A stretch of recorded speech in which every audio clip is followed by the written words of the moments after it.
G'day guys, Lympy here. Welcome to another tutorial. This one is really exciting because it's so much fun. Basically, I built a slime killing machine called the Slime Juicer. And what's more fun than killing slimes in a fun way? And that's exactly what we're doing today. So I've got this command block set up here. Don't worry, you don't need commands for this. This is purely set up so that we can get them to spawn and then come down our water stream, simulating what you'd build in your world. Now, a quick note, you will need to have the slimes in their smallest form to do this. There are different ways to do it, but I'm not going to cover that during this tutorial. Let me know if you do want that.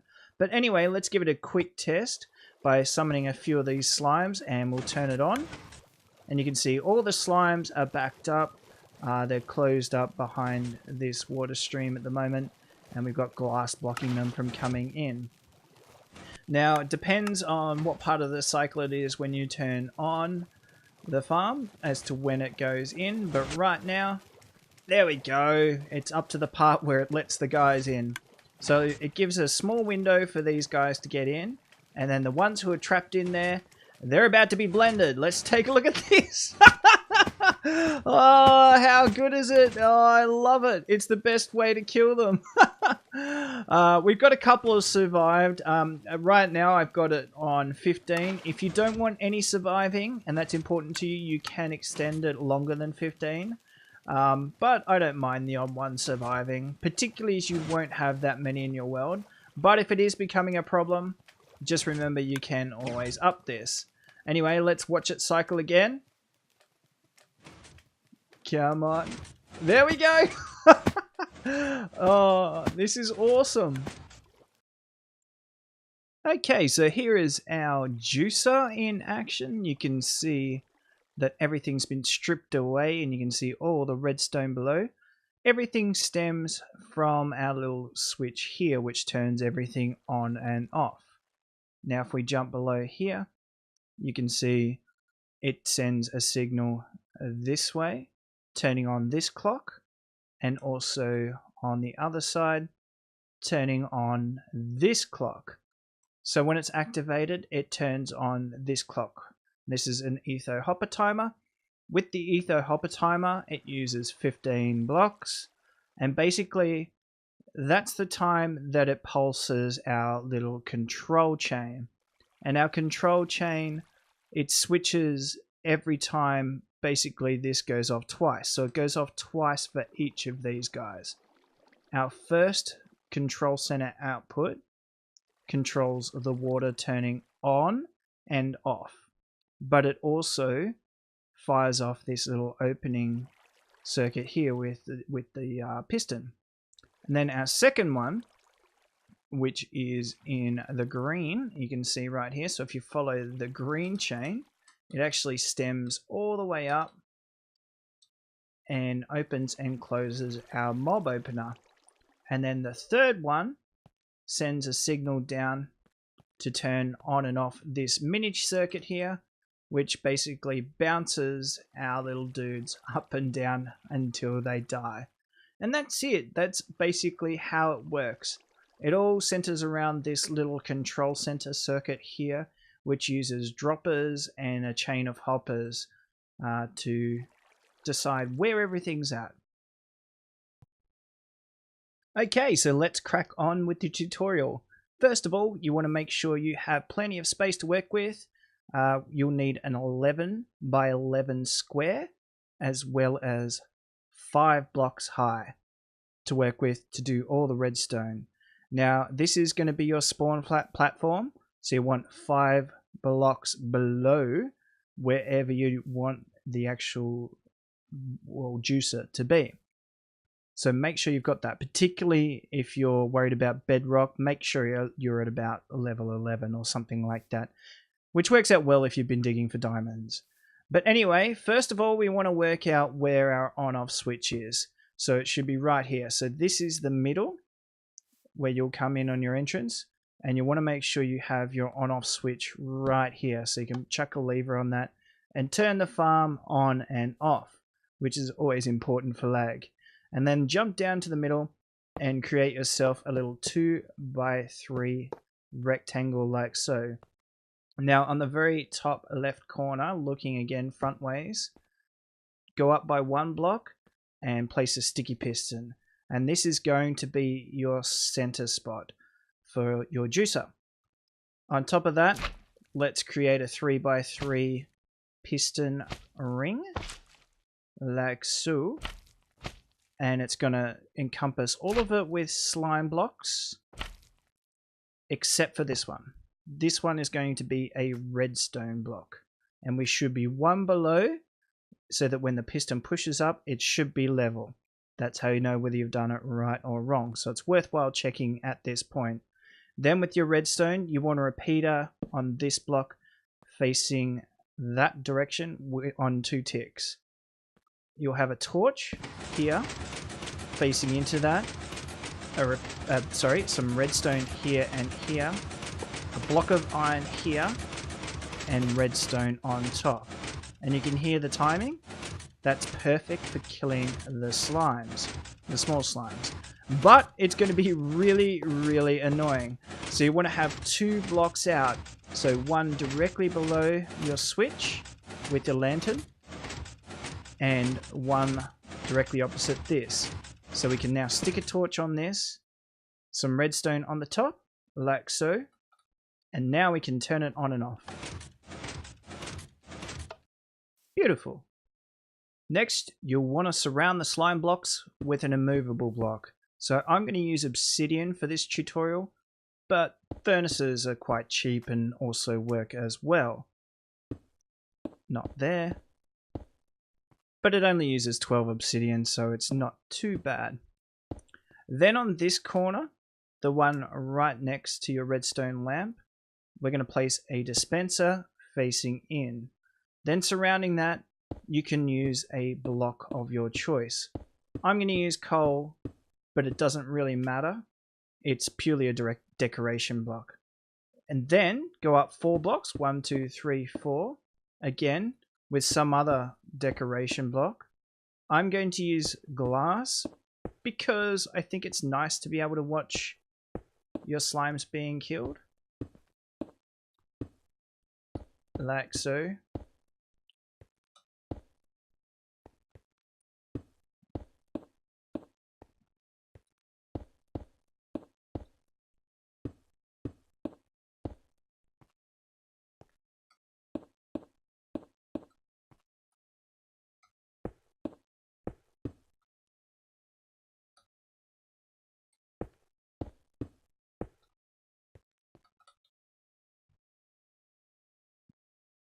After placing in your glass, simply put a roof on top of it again, in any block of your choosing. I'm going to use coal again because it kind of looks a bit like a blender or a juicer. And if we just do that quickly, we can go back and take a look. And it'll look something like this. Next, we want to bring the redstone signal down from this switch. And we can do that by using a torch, and we'll face that into some redstone that'll step down right to the very base. Bring this redstone out an extra block as well, and then we want to create an ether hopper timer, and that's simply 1 sticky piston here and 1 sticky piston here, so they're 2 blocks apart with a block of redstone in between. We then also have a bit of redstone dust on this side, a block of iron, and then a redstone comparator facing into that block, and a redstone comparator facing into a block on this side as well. In between, we have a couple of hoppers. They face into each other, and then we chuck in 15 stone, and our clock should be working.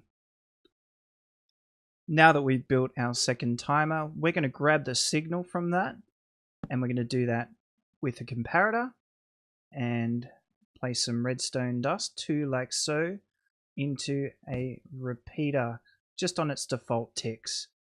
That'll then go straight into a miniature torch tower like so, and it'll come up into our main control circuit. Now for our control circuit, we want to come across 1 block, 2, 3, 4, 5 blocks in total, and then every second one we want to come out by 1.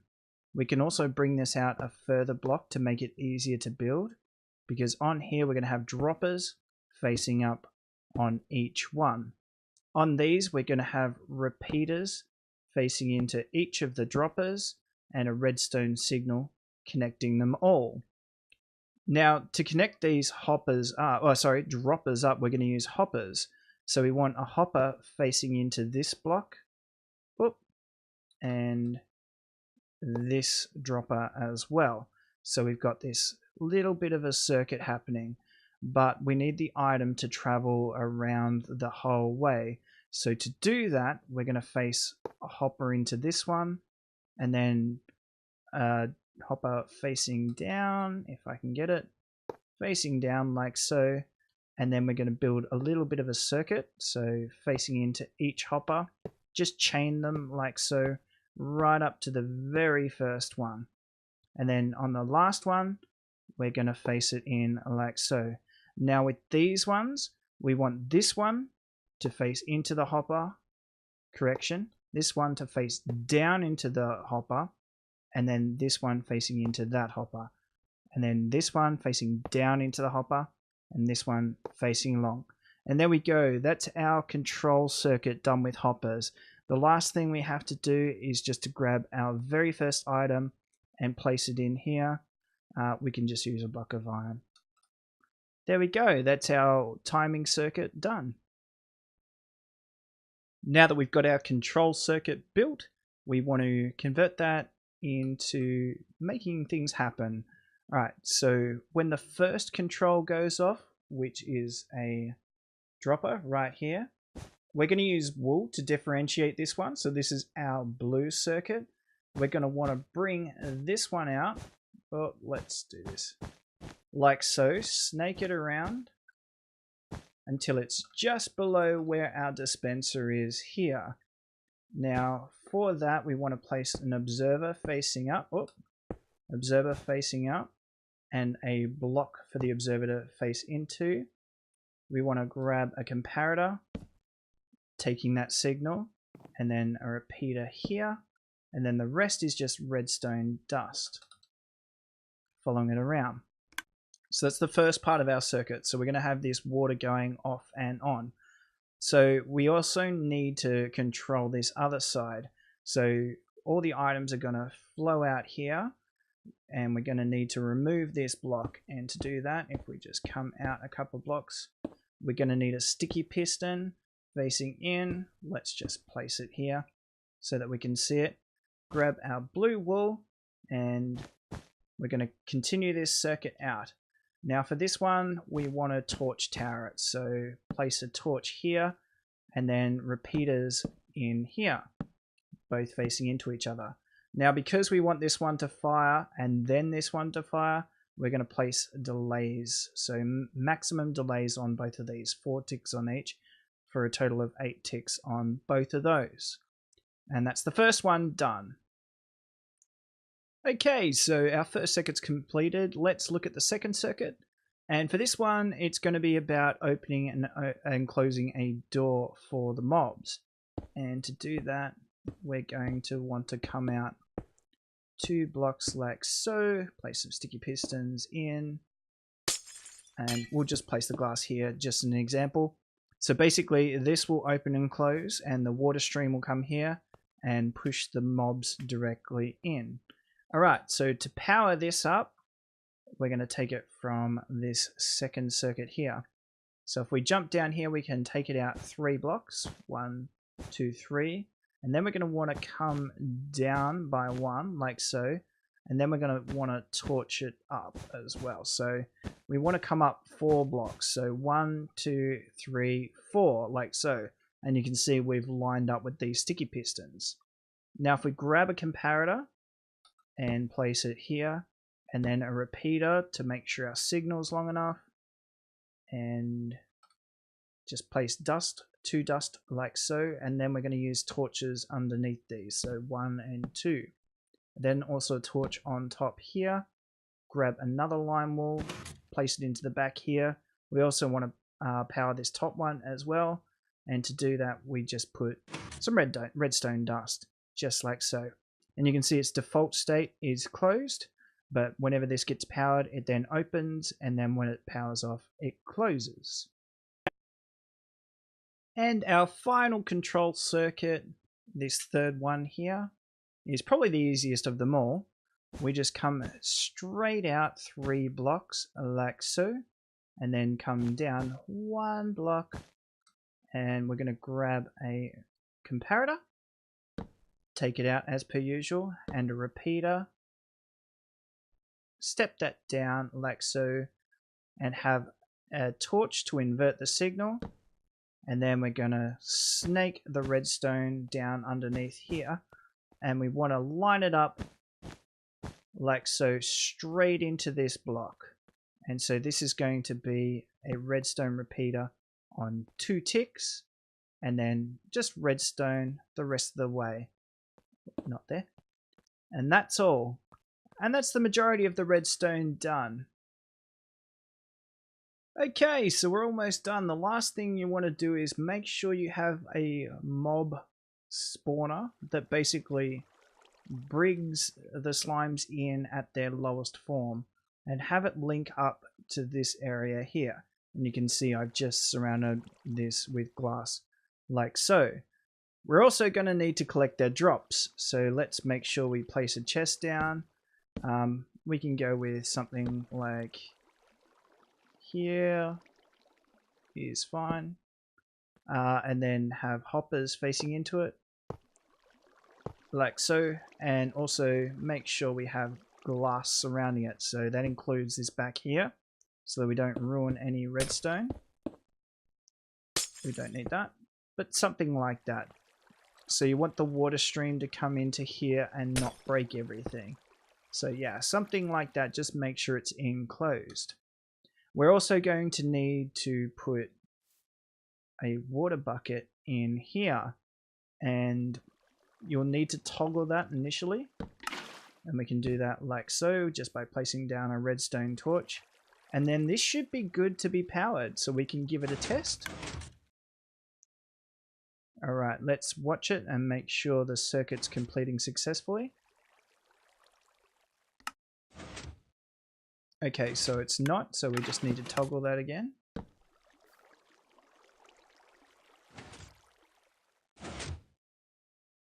There we go. Yep, that one looks like it's working perfectly. So when it's bouncing and when this is open, we want to make sure that the water isn't firing. But whenever this opens, when it finishes bouncing, now the water should fire and that door should open. You should see the water go to here. And that's it. It's beautiful. That's the farm working perfectly. It's now time to run our first test on what we've just built. I've set up a command block to do this work for me. If you want to see the command, it's just that. So it's going to summon the guys into here, all at small. Again, you'll have to do this your own way, but this is fun. Alright, let's do that. Let's summon a whole bunch of them. Okay. And turn on our farm. There we go. Alright, watch it in action. This one opens from our control. And it shuts off quick enough. Just enough to let enough guys in that we can kill them all. There we go, the bouncing kills all our dudes. Oh, the occasional ones have gotten through, but that's okay. And then the water should power and send these guys into here. And we get the drops for it. Look at that. Perfect. Thanks for watching, everyone. I hope you've enjoyed this fun little farm. If you've got any questions, let me know. And if you've enjoyed this or you want to use it in your world, please leave a like, because it really does help me out, particularly a small YouTuber like myself. Anyway, we'll see you next time, guys. Lympy out.